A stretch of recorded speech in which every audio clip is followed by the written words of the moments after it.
नमस्ते दोस्तों, this is Raunak sir और मैं आप सबका स्वागत करता हूं आपके प्यारे प्लेटफॉर्म आलसी इंजीनियर की। दोस्तों, डिस्क्रीट मैथमेटिक्स में सेट थ्योरी के बारे में हम लोग बात कर रहे हैं। अब सेट थ्योरी में सेट के बारे में तो बहुत सारी जानकारी हम लोगों ने ली है। अब छोटा सा पार्ट बचा है, दैट इज मल्टी सेट। क्या लगता है आपको मल्टी सेट का मतलब क्या होगा? इसके लिए हम लोगों को पहले तो भाई सेट क्या होता है ये पता होना चाहिए, है कि नहीं? सेट का तो भाई it is well defined collection of object वगैरह वगैरह, ऐसा कुछ एक डिस्टिंक्ट ऑब्जेक्ट रहते हैं, ये भी हम लोगों को पता है। सेट के बारे में अगर हम लोग बात करें तो मल्टी सेट में होता क्या है कि भाई आपके जो ऑब्जेक्ट्स रहते हैं ना, मैं आपको दिखाता हूँ। ये देखो, ये ए और मैं यहाँ पे दिखा दूँ 1 1 1 2 2 और यहाँ पे मैंने क्या कर दिया भाई, मैंने 3।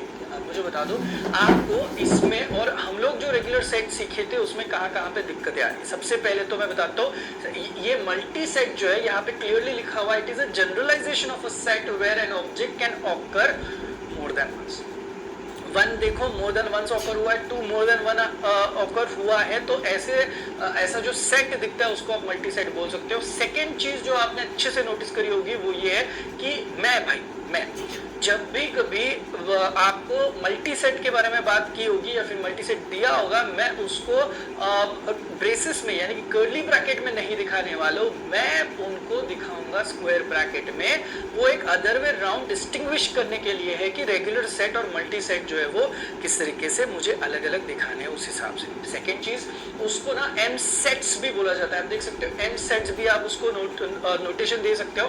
तो एम सेट्स है, यहाँ पे object can occur more than once है। एंड सेकेंड चीज है, मल्टी सेट के लिए हम लोग क्या करते हैं, we include it in a square bracket. तो 3 चीजें तो आपको पता चली। अब आप पूछोगे सर जी इसमें और क्या एग्जांपल? जैसे कि देखो, मैं आपको एक रियल लाइफ वाला एग्जांपल देता हूँ।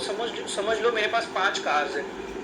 मैंने आपको बोला कि यार कार का सेट बनाओ, लेकिन हुआ यूं कि मेरे पास जो कार है उसमें से स्विफ्ट डिजायर वाला जो मॉडल है वो मेरे पास 2 है। तो मुझे बताइए, जो आप सेट बनाओगे 5 गाड़ियों का, तो वहां पे होगा यू कि this is car 1, this is car 2, this is car 3, this is car 4, this is car 5। ऐसे आपको सेपरेट सेट नहीं मिलेगा, बल्कि आपको मिलेगा कार 1 सेम है। तो इसलिए स्विफ्ट डिजायर मॉडल, फिर जाके आपके बचे कुछ मॉडल्स जो है वो आप यहाँ पे लिख सकते हो। So this is the basic example जो आपको पता होना चाहिए था कि यार इस तरीके से, जैसे कि देखो लाइब्रेरी में कितनी बुक्स से उसका सेट बनाओ, तो भाई हर एक सब्जेक्ट का, हर एक ऑथर का सिर्फ एक ही बुक होगा ऐसे नहीं है। तो इस केस में आपको क्या हो सकता है कि यार मल्टीपल कॉपीज रहती है बुक्स की, और बुक्स भी बहुत सारे रहते हैं। तो ऐसे सिचुएशंस के टाइम पे आपको सेट के साथ साथ इस मल्टी सेट वाले सेक्शन की बहुत जरूरत पड़ेगी। समझ में आ रहा है? बहुत छोटे से पिद्दू से सवाल एग्जाम में पूछे जाते हैं, हम लोग ना ज्यादा टाइम वेस्ट नहीं करते। मल्टीप्लिसिटी ऑफ एलिमेंट्स हम लोगों को देखनी, इसका मतलब क्या है? जैसे कि अभी मैंने एक एग्जांपल भी आपका लिया था, जैसे कि if I take A that is 1 1 1 है ना, देन 2 2 और साथ में लेता हूं मैं 3। अब देखो, कोई भी मल्टीप्लिसिटी का मतलब कि भाई कितनी बार ऑकर हो रहा है आपका एलिमेंट। अब सेट में तो ऐसा था नहीं, बिकॉज सब कुछ एक ही बार ऑकर हो रहा था। यहाँ पे मल्टीपल टाइम्स जो चीजें आपकी ऑकर हो रही है वो कितनी बार हो रही है, वो काउंट दिखाने के लिए आपको एक सिंबॉलिक रिप्रेजेंटेशन देना पड़ता है, म्यू। देख सकते हो म्यू सिंबल, और ब्रैकेट में क्या लिखा हुआ है, एक्स। अदर वे राउंड आप मुझे बता दो कि μ1 यानी कि ये जो 1 है वो कितनी बार ऑकर हो रहा है। ऑफ कोर्स आप बता सकते हो it occurs how many times, 3 times. उसके बाद μ2 आप मुझे बता दो कितनी बार ऑकर हो रहा है, बस 2 बार ऑकर हो रहा है। एंड देन μ3 बताइए कितनी बार ऑकर हो रहा है, सिर्फ कितनी बार ऑकर हो रहा है, एक बार में ही ऑकर हो रहा है। इज दैट क्लियर टू यार? क्या ही डिफिकल्ट है यार इसमें। नेक्स्ट देखो, इक्वालिटी ऑफ एम सेट्स। अब आप बोलोगे सर जी इसको स्पेसिफिकली अलग से क्यों दिया है? मैं बताता हूँ, 2 सेट के हिसाब से जब हम लोग बात करते हैं ना, जैसे कि if I talk about something like a, जो कि let's say A B C C ऐसा है, right? And if I talk about set B, जहां पे सी ए बी ए और यहाँ पे सी दिया हुआ है। अब आप मुझे बताइए, कैन आई कॉल इस सेट ए और सेट बी, जो कि मुझे एम सेट से, क्या ये 2 सेट्स इक्वल है? तो इक्वालिटी ऑफ एम सेट्स पे आपकी कमेंट चाहिए। तो देख सकते हो, पहले तो मुझे बताओ ए का मल्टीप्लिसिटी क्या है, ऑकरेंस कितनी बार है? 2 बार। क्या यहाँ पे भी, इसमें भी सीक्वेंस छोड़ दो यार, क्या यहाँ पे भी ए आपका 2 बार ऑकर कर रहा है? यस। बी एक बारी, बी एक बारी। सी 2 बार ऑकर कर रहा है, तो क्या यहाँ पे भी सी आपका 2 बार ऑकर कर रहा है? तो ऑफ कोर्स यस भाई, सी यहाँ पे भी मेरा 2 बार ऑकर कर रहा है। इसका मतलब है कि नंबर एलिमेंट का जो नंबर ऑफ ऑकरेंसेस है वो अगर मैच हुए तो ही इक्वालिटी हो सकती है भाई, अदरवाइज ये इक्वल नहीं होंगे। फॉर एग्जाम्पल ये सेट देखा आपने, अगर मैं आपको एक और सेट सी दिखाऊं,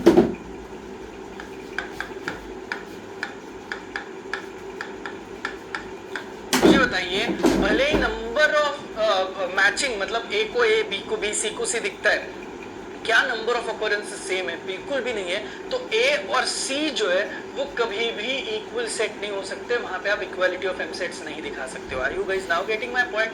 भाई बहुत छोटे छोटे से एकदम प्यारे प्यारे से मुद्दे हैं जिनको हम लोग यहाँ पे मैदान में लेके आ सकते हैं। देखो खत्म भी हो गया, हम लोगों को अब क्या करना है, सम यूनिवर्सिटी आस्क्ड क्वेश्चंस। अच्छा बिफोर दैट मैं बताओ, हम लोग सेट में ना टाइप ऑफ सेट देख लिए, हम लोग मल्टीप्लिसिटी देख लिए, तो सेट के ऑपरेशंस होंगे ना, कौन से भाई? यूनियन है, इंटरसेक्शन है, फिर सब्ट्रैक्शन है भाई, एडिशन है, ये सारे जो आपके ऑपरेशन होते हैं डिफरेंस वाले वगैरह वगैरह, क्या ये एम सेट के लिए भी एप्लीकेबल है? भाई क्यों नहीं, एम सेट के लिए भी ये सारे एप्लीकेबल है। फिर आप बोलोगे सर आप तो सिखाए नहीं, आप तो इमीडिएटली यूनिवर्सिटी आस एग्जाम्पल्स पे गए। तो भाई ये एग्जाम्पल्स ही मैं इस तरीके से लेने वाला हूँ, वहां पे आपकी ये सारी कॉन्सेप्ट जो है वो ढंग से क्लियर होगी, तो ज्यादा टेंशन लेने की जरूरत नहीं है। तो देखते हैं, सबसे पहले तो कुछ ऐसे क्वेश्चंस जो पहले से आपको आते हैं कि अभी what is a multi set, उसके बाद हम लोगों को इसको एटलीस्ट एक दो एग्जांपल देके क्या करना है, एक्सप्लेन करना है तो कर सकते हो। साथ में इसके साथ साथ छाप दो यार, मल्टीप्लिसिटी भी छाप दो, इसके साथ इक्वालिटी भी छाप दो, जितना छाप सकते हो आप छापो।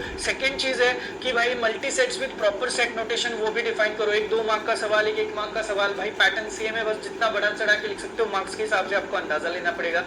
लेकिन सम नंबर 3 अब अलग सा है, P and Q be two multi sets. तो एक मेरे पास P, एक मेरे पास Q, और मुझे कुछ ऑपरेशंस बोले फाइंड करने के लिए, तो देखो मैं किस तरीके से फाइंड आउट कर सकता हूँ। चलिए मैं डायरेक्टली जा रहा हूँ फाइंड करने के लिए। सबसे पहले तो मैं P यूनियन Q के लिए जाता हूँ। तो मुझे बताइए P यूनियन Q में क्या होता है? यूनियन का मतलब क्या होता है भाई?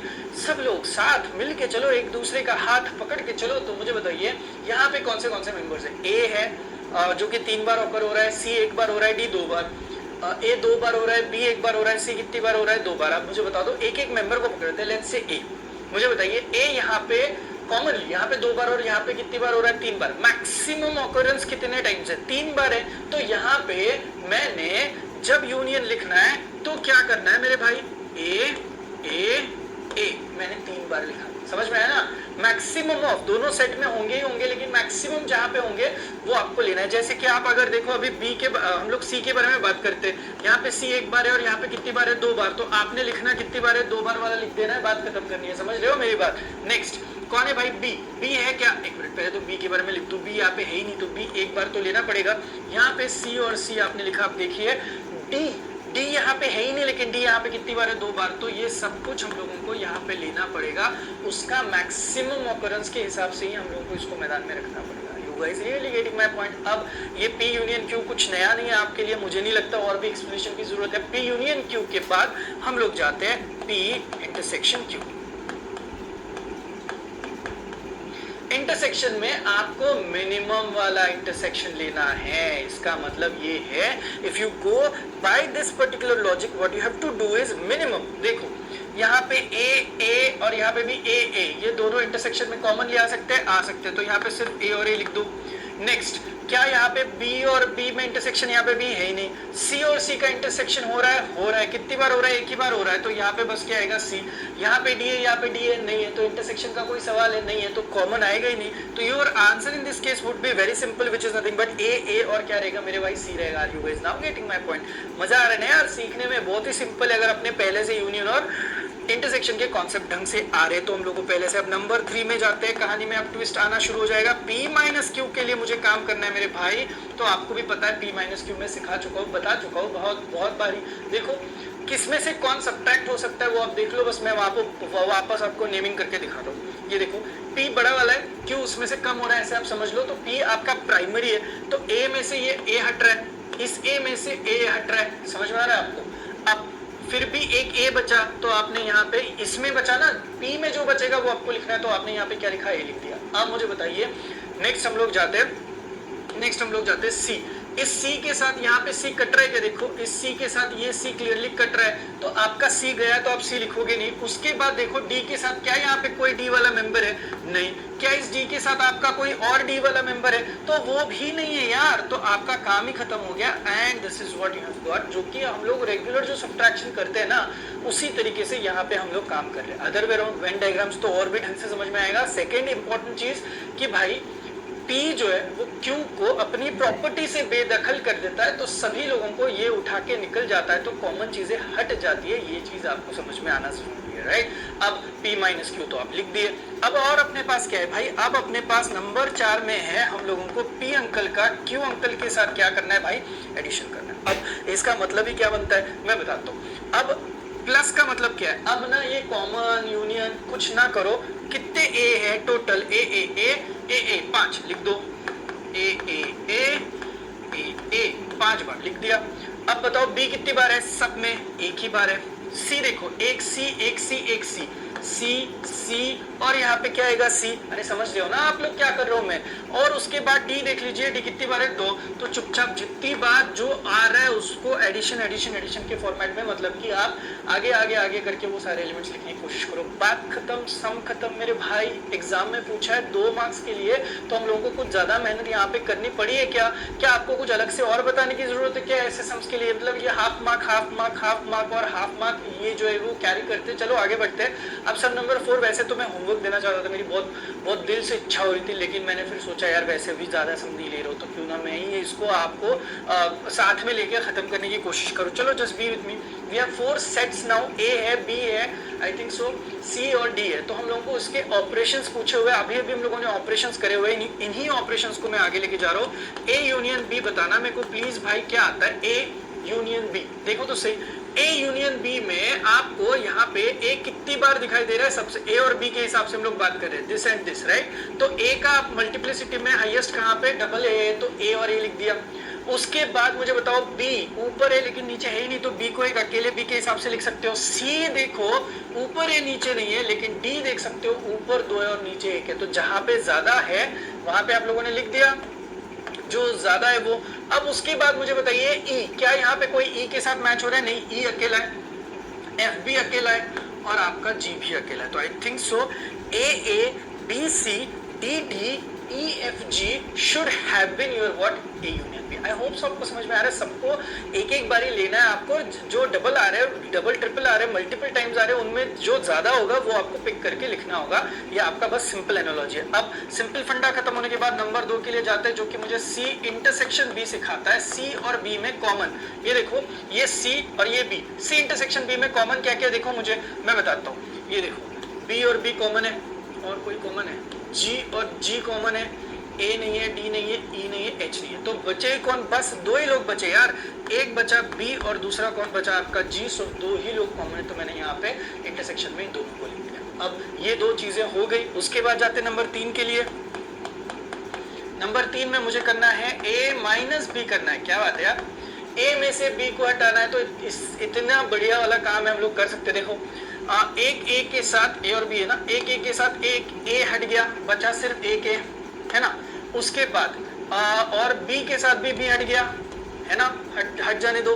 सी नहीं हटेगा, डी के साथ डी हट रहा है, क्या एक हट रहा है, एक बच रहा है फिर भी। उसके बाद क्या एक नहीं 2 बच रहे हैं, 2 डी बच रहे हैं यहाँ पे। ई के साथ कोई ई हट रहा है क्या, नहीं, तो आपका आंसर आना चाहिए था ए सी डी डी, और आंसर में आ रहा है आपका E. Are you guys getting my point. मुझे अगर ए माइनस बी करना हो तो ये किस तरीके से आएगा, राइट। अब कुछ और ऑपरेशंस में आपको दूंगा, होमवर्क तो छोड़ूंगा नहीं मैं।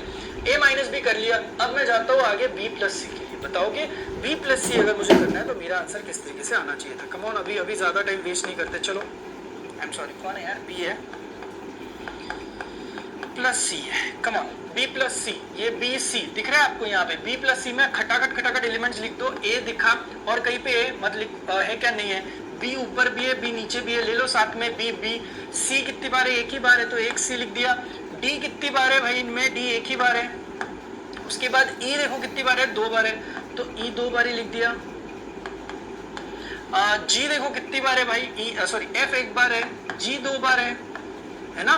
उसके बाद एच भी 2 बार है। ये सारे मेंबर जितने लगते हैं ना, उतने सारे मेंबर्स मैदान में है, वो सारे के सारे मैंने यहाँ पे क्या कर दिए, लिख दिए। कुछ ऑपरेशंस आपको बताता हूँ, देखिए आप कर सकते हो क्या। तो एक काम करते हैं ना, आप ना होमवर्क के लिए एक सम ले लो, मैं कलर चेंज करके दिखाता हूँ। आई होप सो ये तो समझ में आ ही चुके होंगे आपको। अब देखो होमवर्क मैं देता हूँ मैं आपको,